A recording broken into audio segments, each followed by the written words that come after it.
The village of Seathorn clung to the cliffs. It huddled close against the fury of the sea. Generations of fishermen had braved the waves.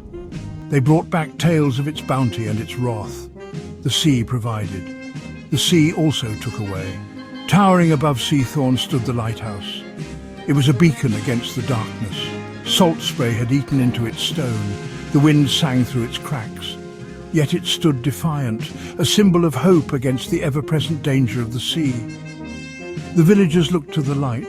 It guided them home. It was a promise whispered on the wind, a promise that no storm could extinguish. For as long as anyone could remember, the lighthouse had protected them. It held secrets, they said. Ancient magic thrummed within its core. The honor of tending the light fell upon a single family. The lineage stretched back generations, unbroken. They were the keepers of the flame. They were the protectors of Seathorn. Each generation passed down the stories. Tales of the sea, whispers of the light. They spoke of a pact made long ago, a bargain struck between land and sea, between humanity and something older, something vast. The lighthouse keeper bore a heavy burden. He carried the weight of the village on his shoulders. The responsibility was etched on his face.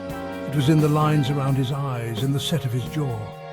They were bound to the light, their lives intertwined with its magic. It was a sacred duty, passed down from father to son.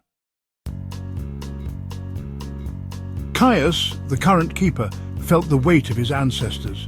He could almost hear their whispers in the wind. Their presence lingered in the salt-worn stones of the tower. He had inherited their legacy. The responsibility of the light was now his. Caius carried it with a solemn pride. The lighthouse was no longer just a building, it was a part of him. He felt its hum in his bones. It was a living thing, ancient and powerful. He was its keeper, its guardian. But Caius also felt a growing unease.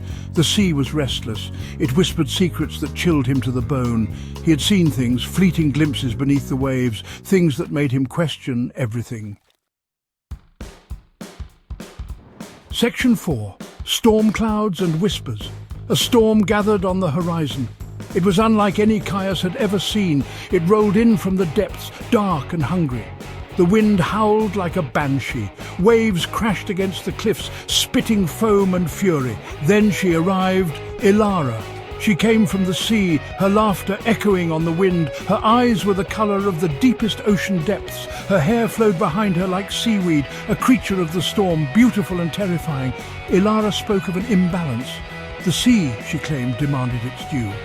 The whispers Caius had heard in the waves, they were the sea's anger. The lighthouse, she said, held the key.